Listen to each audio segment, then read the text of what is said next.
Sudan is collapsing, not because of some foreign army rolling in, but because of war from within. I'm talking about the Sudanese armed forces and the Rapid Support Forces, two rivals locked in a brutal struggle for control. This isn't just a battle for power, it's a fight that's tearing the country's very fabric apart, leaving ordinary people caught in the crossfire. As they fight, Sudan itself is being torn apart. Cities are burning, families are running for their lives, and with every passing day, millions more are left with nowhere safe to go. The humanitarian crisis is staggering. Over 8 million people have been displaced, many forced to cross borders into neighboring countries, seeking shelter in overcrowded camps with little food, water, or medical care. Children are separated from parents, and entire communities vanish overnight. But while the world's attention stays glued to the chaos inside Sudan, something else, quieter, less visible, but just as dangerous, is brewing on the border. The Sudan-Ethiopia border, especially the Al-Fashaga region, has become a flashpoint, a place where history, politics, and survival collide. Let me take you to Al-Fashaga, a strip of land between Sudan and Ethiopia. Fertile ground, but far from peaceful. For decades, this region has been disputed, with both Sudanese and Ethiopian farmers cultivating the land, sometimes side by side, sometimes at odds. Colonial-era treaties left the border ambiguous, and every harvest season brings new tensions. This region has always been tense. Sudanese troops, Ethiopian militias, clashes that rarely make headlines, but leave real scars on real people. The border is a patchwork of checkpoints, makeshift camps, and nervous patrols. Civilians live in constant fear of stray bullets, of landmines, of being caught between rival forces. Imagine being a farmer here. You wake up not knowing which country you're in or whose law you have to follow. Imagine raising a family, always waiting for the sound of gunfire. Children walk to school past armed checkpoints, and mothers keep emergency bags packed, ready to flee at a moment's notice.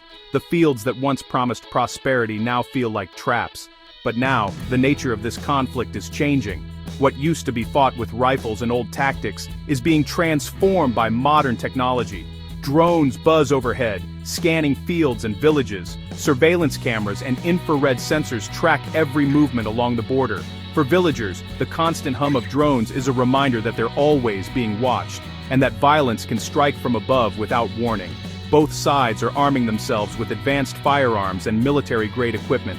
Night vision goggles turn darkness into daylight, making nowhere truly safe after sunset. The escalation in technology means that even at night, families can't find peace. Every shadow could hide a threat, every sound could signal an attack. Drones aren't just for watching, they're being used to strike. A single drone can turn a quiet night into chaos, leaving families terrified and homes destroyed in seconds. The psychological toll is immense. Children flinch at loud noises, and parents struggle to comfort them, knowing they can't guarantee safety. Now, with Sudan's government collapsing, things are even shakier. Sudan's army is focused on survival, not the border. The power that used to keep Al-Fashaga stable, it's gone. Local leaders try to fill the vacuum, but resources are scarce, and trust is even scarcer. And then there's Ethiopia. It's not at peace either. Internal conflicts, political struggles, and its own share of border worries. The Tigray conflict, ethnic tensions, and economic hardship have all spilled over, making the border even more volatile. So what happens when two stressed-out countries face each other across a line that nobody really controls anymore? The border becomes a no-man's land, patrolled by nervous soldiers and watched by anxious civilians, all waiting for the next crisis. The risks are higher than ever. One wrong move, maybe a drone misidentifies a target, or a surveillance alert triggers panic, and the consequences could be catastrophic. International organizations warn that a single incident could ignite a wider conflict, drawing in neighboring countries and destabilizing the entire region. Here's the scary part. It might take just one mistake, one misunderstanding, one shot fired, and suddenly, the world has a brand new war to worry about. Aid agencies are already stretched thin, struggling to deliver food and medicine across dangerous roads, while the UN and African Union call for restraint and dialogue. Because conflicts like this, they don't usually start with official declarations. They start quietly, with tension, with fear, with a single spark. International actors, whether peacekeepers, diplomats, or humanitarian groups, are watching closely, but their influence is limited as long as the violence keeps escalating and trust keeps eroding. So the question isn't just what's happening inside Sudan. The real question is, will this fragile border hold, now that technology has made it even more volatile? Or is this the place where the next crisis begins? For the people living here, every day is a test of endurance, hope, and survival, while the world waits to see if the border crisis will explode into something even bigger. The tension between Ethiopia and Sudan is not caused by a single event. Instead, it is the product of a long and complicated history, one that stretches back over a century. The roots of their disputes can be traced to colonial-era agreements, when British and Italian powers drew borders that often ignored the realities on the ground. These boundaries left many areas, like Al-Fashaga, in a state of legal limbo.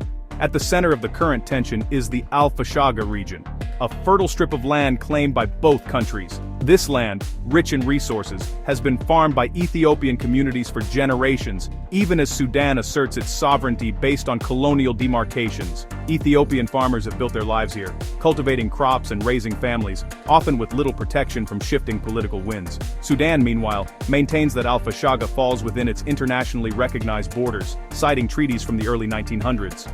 This disagreement has sparked repeated clashes.